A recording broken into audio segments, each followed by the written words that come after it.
Muito boa noite, pessoal. Estamos aqui ao vivo, começando mais uma live sobre fundos imobiliários, hoje, dia 22 de maio de 2023. Olha, sempre chega esse questionamento para a gente, né? Qual que é o risco de se ter 100% em fundos imobiliários? Qual que seria o benefício da diversificação? Enfim, sempre tem esta questão que aparece. Porém, eu quero trazer, optei por trazer isso em formato de live, até para que eu consiga me expressar melhor com relação a esse tema. Eu tenho aqui alguns slides que foram compartilhados, porém, antes disso, eu quero lembrar a todos vocês que está disponível no link aqui, tá? Para que vocês possam acessar uma live que vai ter com o Marcos Correia, vai ter bastante coisa para vocês amanhã, então se inscrevam no link que está aqui abaixo. Mas eu fiz aqui algumas anotações sobre esse tema, né? O risco de se investir apenas em fundos imobiliários. Vamos fazer reflexões, está até anotadinho aqui para que eu não esqueça de nada. Primeira coisa que eu quero falar para vocês, ciclo de competências é algo muito importante que deve ser observado pelos investidores. Até onde você realmente consegue acompanhar, entender, estudar os seus investimentos? Até onde a sua competência alcança o universo de investimentos? Normalmente, a gente fala muito de investimentos e pensamos apenas nessas opções disponíveis aqui no mercado financeiro. Mas há várias formas de se investir de maneiras diretas e indiretas, de N alternativas, de várias alternativas. O importante é que você conheça e delimite o seu ciclo de competências. Esse é um ponto muito importante, muito relevante. Algumas vezes, os investidores do meio imobiliário podem se dar muito bem investindo diretamente em imóveis, pode se dar muito bem fazendo aquisições diretas de empresas, ou seja, há várias formas de você lograr sucesso, obter sucesso nos seus investimentos. E tudo isso se resume muito ao seu ciclo de competência. Você delimitar e saber qual é o alcance do seu ciclo de competências. O segundo ponto, em linha com esse tema, é a questão do nível de profundidade que você quer ter. Às vezes eu vejo pessoas que decidem investir, seja no mercado financeiro ou em qualquer outro veículo de investimento, mas não se aprofundam, não entendem exatamente aquilo que está por detrás do investimento. Isso é muito importante que vocês entendam. Então, se você opta por investir numa empresa, numa companhia, né, seja lá qual for, uma empresa de commodity, um banco, uma seguradora, é importante que você entenda qual é o negócio dela. Se você vai investir em fundo imobiliário, é importante que você conheça, de alguma maneira, os imóveis, navegue pelas informações que tem disponíveis hoje para vocês. Então, são duas informações muito importantes quando se fala em investir em alguma coisa. Não simplesmente 100% em alguma coisa, mas em alguma coisa. Se você opta por comprar terras e se tornar um fazendeiro, é muito importante que o seu ciclo de competência alcance esse mundo do agro e a mesma forma que você se aprofunde, seja em soja, seja em gado, seja em café, seja em outros tipos de plantações. Então, veja, o ciclo de competências é interligado com o nível de profundidade que você quer ter. E quando você delimitar o seu ciclo de competências, é importante que você aprofunde no seu conhecimento. Tá? Então, esse é o primeiro, os primeiros dois pontos que eu queria trazer aqui para vocês. Agora, um caminho interessante é que você faça uma seleção de ativos dentro do seu ciclo de competências. Então, se você decidir investir em fundos imobiliários, é importante que você selecione dentro do seu ciclo de competências, dentro do que você conseguir aprofundar nesses fundos imobiliários. Se você está falando de empresas, de investimentos no exterior, você vai, dentro dessas opções, você vai, então, selecionar ativos para que você possa fazer os seus investimentos, tá? E como que é esta seleção? Veja como a gente volta agora no ponto inicial, que é justamente o estudo. Aprofundar os estudos é aprofundar o seu nível de conhecimento. Uma coisa está ligada à outra. Muitas das vezes você pergunta para uma pessoa, me fale da empresa tal. Essa empresa fala, essa empresa está tanto, custa tanto, mas qual é o negócio dessa empresa? Você entende bem de uma empresa de siderurgia, uma empresa de mineração, você entende bem de uma empresa de varejo, você conhece como é que essa empresa funciona, como é que ela gera as suas receitas. Você conhece, você investe nos Estados Unidos, você conhece bem como essa empresa funciona. Então, este é um ponto muito importante, tá? Agora eu quero compartilhar uma tela aqui para vocês, e aí a gente vai, com base nessa tela, a gente vai fazer alguns comentários. Vamos lá. Desde o finalzinho ali de 2010, início de 2011, o IFIX existe, que é uma média dos fundos imobiliários, né? E considerando, né, esse restinho de alta, que veja que a gente pegou como base o fechamento de 19 de maio, né, o fechamento aí da semana passada, o que a gente pode perceber considerando várias classes de ativos? Os fundos imobiliários, eles tiveram esse retorno que vocês estão vendo aí, em preto, de 199,82. O dólar, Brasil, veja como o Brasil tem essa instabilidade monetária, né? Fez com que o dólar fosse um bom investimento também no Brasil, né? Alguns podem questionar, mas dólar não é investimento, é só uma proteção. Sim, é uma proteção, é um hedge, é uma proteção, mas foi um bom investimento nesses 12 anos praticamente, né? Finalzinho de 2010, comecinho de 2011. Tivemos também o CDI, 193% no CDI. Tivemos o IDIV, que é esse em amarelo, de 186,22. Em vermelho, uma carteira hipotética, que eu quero falar para vocês daqui a pouco o que isso significa. Em verde, 59,80, o Ibovespa. E menos 21,88, as empresas imobiliárias, o índice IMOB. O que é esse vermelho voltando? O vermelho é uma carteira teórica, supostamente, que você tenha selecionado de igual percentual todas as outras classes de ativos. Então, se você pegou ali o seu capital e dividiu em partes iguais em CDI, dólar, IDIV, IBOV, IMOB e IFIX, ou seja, essas 6 classes, você tem essa carteira teórica, que está em vermelho aí para vocês, de 149,25. Muito bem, pessoal. O que isso nos traz de informação, né? O que isso nos traz de informação?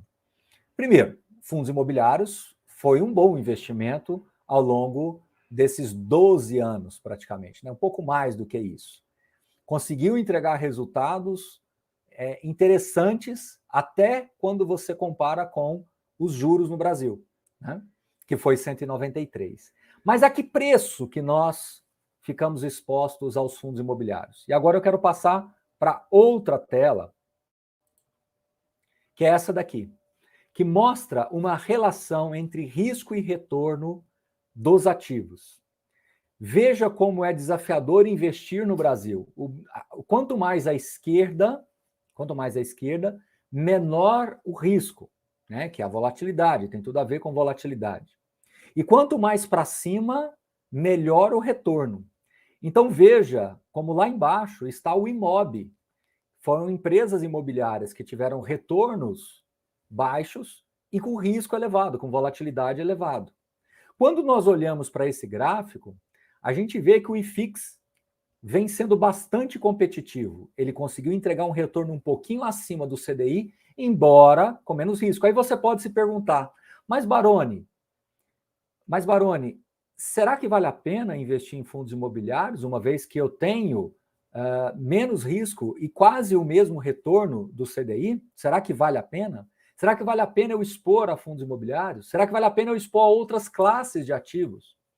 Primeiro você tem que entender que nesses últimos anos o CDI médio foi bastante elevado, né? Isso não quer dizer que será assim pelos próximos 10 anos. Tomara que não seja. Ao passo que você tenha menos retorno no CDI, a volatilidade possivelmente não vai mudar, o risco não vai mudar tanto assim. Possivelmente, se você tiver menos retorno, os outros investimentos tendem a maximizar o seu retorno e, consequentemente, ou por consequência, assim, natural, né, ter uma menor volatilidade, uma vez que você tem uma estabilidade monetária maior. O dólar aí nessa posição mostra que nós tivemos muitos desafios nesses 12 anos no Brasil. Então, quando eu venho com a pergunta, existe o risco de ter 100% em fundos imobiliários? Eu acho que esse gráfico diz muita coisa, né? Durante esses 12 anos, ter fundos imobiliários foi bastante defensivo. Você ficou melhor do que uma carteira hipotética. Mas isso não quer dizer que o futuro será assim. Não quer dizer que os próximos 10 anos serão assim, tá? Mas, por outro lado, é importante trazer essa reflexão para vocês do quão importante é ter uma presença de fundos imobiliários numa carteira diversificada. Então, quando você está exposto muito a fundos imobiliários, você está exposto também à economia do Brasil. Né? Você tem que observar que quando você mescla todas as classes de ativos, a carteira hipotética, que é essa vermelhinha, ela te deixa realmente numa posição mais confortável, embora o retorno seja menor. Tá? Mas, o que eu quero dizer para vocês é que tudo isso aqui são índices. E que se vocês voltarem no início da live, vão lembrar que eu falei que é importante que vocês façam reflexões, estudem, aprofundem, delimitem o seu ciclo de competências e aprofundem os seus ensinamentos para que você possa selecionar em todas essas bolinhas, para que você possa selecionar bem, que seja nas empresas imobiliárias, que seja nas empresas listadas na Bolsa, o IBOV, que seja as empresas pagadoras de dividendo e que seja também o próprio IFIX. Ou seja, você delimitando o seu ciclo de competências e aprofundando, muito possivelmente, não quer dizer que certamente, mas muito possivelmente você conseguirá uma posição melhor nesse gráfico. Deixa eu mostrar essa tabela aqui, né? Eu acho que é a mesma coisa do que lá atrás, só que em números. Olha que curioso quando você compara o IFIX com as outras classes de ativos, desconsiderando o CDI, porque o CDI realmente a volatilidade é muito baixa e teve um retorno muito bom. Mas desconsiderando o CDI, você vê que a carteira hipotética tem uma volatilidade maior, ou seja, em tese, um risco maior do que apenas o IFIX. E o IFIX teve um retorno melhor. Então veja o tanto de ensinamentos que esses 3 slides trazem para a gente. De que a exposição em fundos imobiliários ela é interessante para uma carteira hipotética, ela tende a somar para uma carteira hipotética. Você pode até não querer, e eu acho que faz total sentido, e aqui eu tenho uma outra colocação para fazer, no Brasil, claro, olhando para o passado, tá? E vamos pensar um pouquinho para o futuro, eu entendo que ter renda fixa no Brasil é de alguma forma você manter as suas reservas bem equacionadas, né? Pela relação risco-retorno, você vai ter reservas, você vai ter condições de fazer aportes, você vai ter a sua reserva de emergência também bem posicionada. Então, considerando as variáveis que nós temos no Brasil, manter alguma coisa em renda fixa me parece razoável. Olhando para o passado, isso fica nítido. E mesmo assim, olhando para o futuro, o que a gente pode discutir aqui numa live é o quanto disso, né? Se eu quero 10, se eu quero 20, se eu quero 30. Mas é importante que vocês entendam que no Brasil, ter alguma participação em renda fixa é importante. Justamente porque você está bem remunerado para ter essa posição. Que seja para que funcione como suas reservas. Mas essa vai ser uma função de ter uma proteção da sua carteira do ponto de vista de volatilidade e entregar um retorno satisfatório. Não sei como serão os próximos 12 anos, mas olhando para o passado, quem fez ou quem praticou desta forma teve bons resultados, né? E não me parece que o Brasil pode ter juros para baixo, mas não parece que vai ter uns juros tão baixos assim, né? Então a gente, considerando uma média aí de 9, 9,5 nesses últimos anos, me parece razoável pelo menos um retorno às médias ou até um pouquinho mais abaixo disso em algum momento, tá certo? Bom, então vamos recapitular aqui tudo que eu falei com vocês. Primeira questão que é importante. Delimite o seu ciclo de competências e entenda que o nível de profundidade em cada uma dessas suas competências vai fazer com que você consiga selecionar bem em cada uma dessas bolinhas.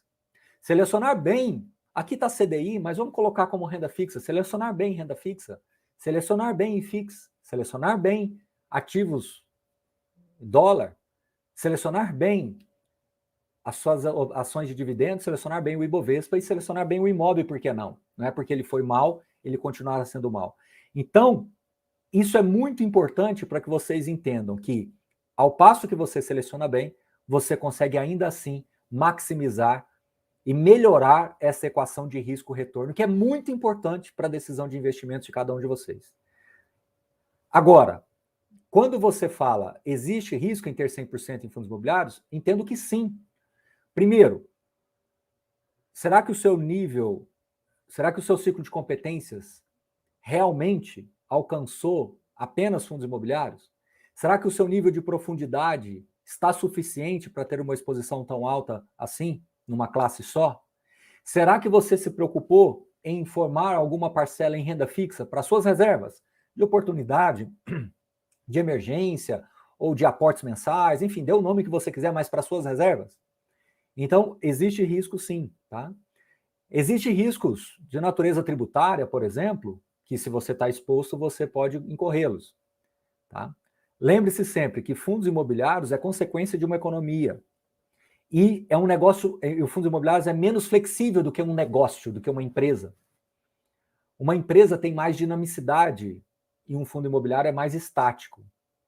O tempo nos mostrou que foi um bom investimento.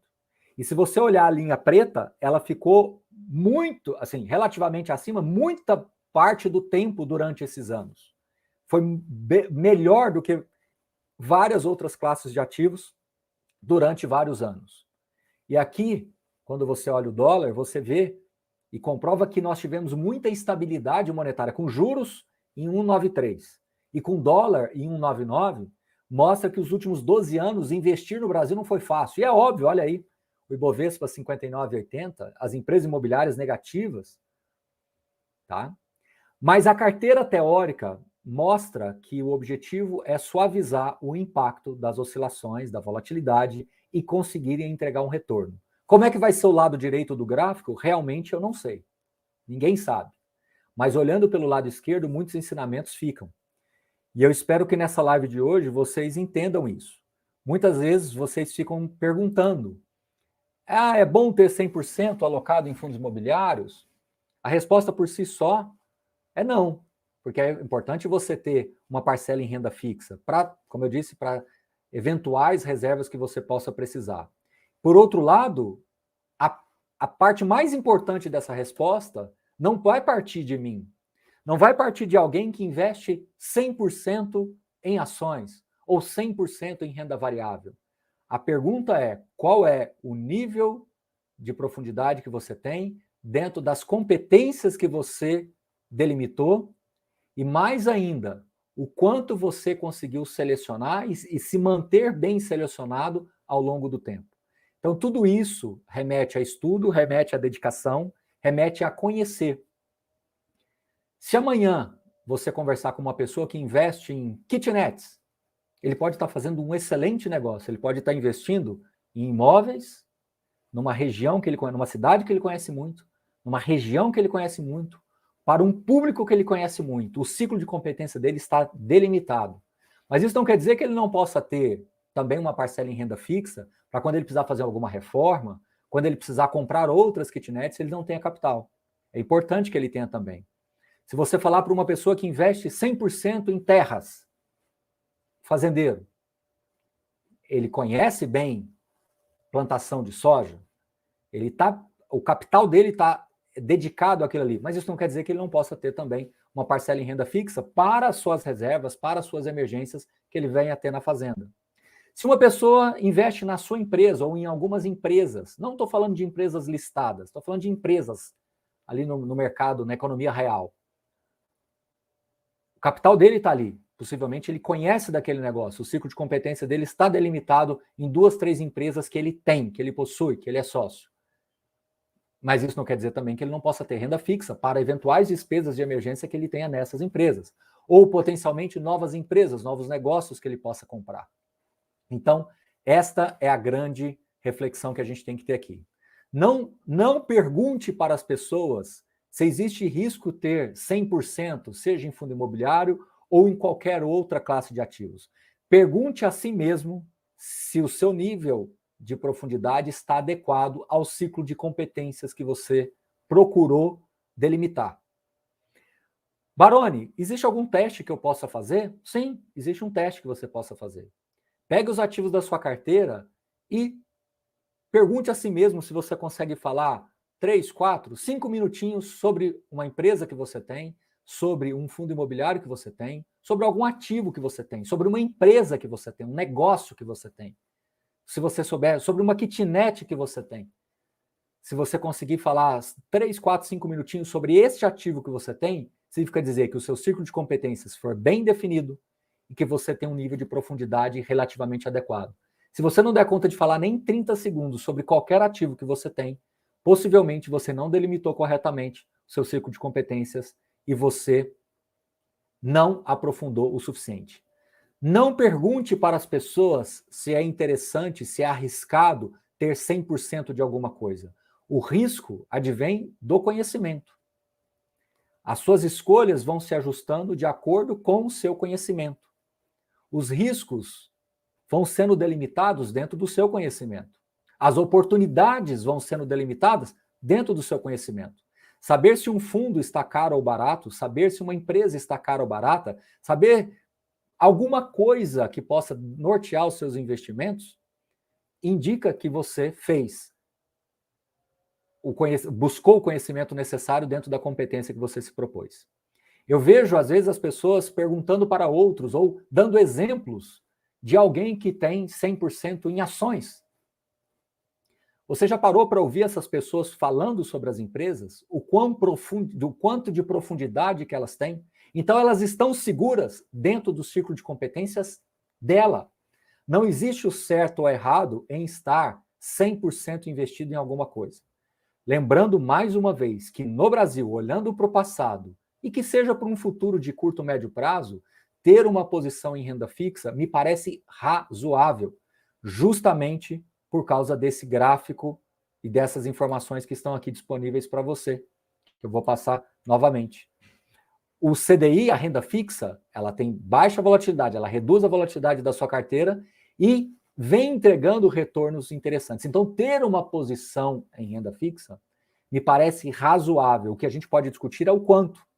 Vai depender do ponto que você está, na sua fase de vida que você está, vai depender do tamanho das oportunidades que você normalmente observa. Tudo isso pode variar de pessoa para pessoa. Não existem carteiras iguais. Não existem carteiras iguais. E muitas das vezes vocês buscam aportes em direção a ficar igual a alguma coisa. E isso não é possível, eu diria. O mais importante é o quanto você está confortável dentro daquela decisão de investimentos que você tomou. Então, para concluir, a resposta: existe risco em ter 100% de alguma coisa? Existe risco, sim. E a resposta para esses riscos depende muito mais de você do que das pessoas que vocês perguntam. Eu acho que isso é a grande mensagem que eu quero deixar para vocês nessa live de hoje. Tá joia? Espero que vocês tenham gostado. Mais uma vez, peço aqui para vocês olharem aqui na descrição do vídeo, que tem um link para vocês participarem de um bate-papo com o Marcos amanhã. E é isso. Um grande abraço a todos vocês, uma boa semana e até a próxima. Valeu!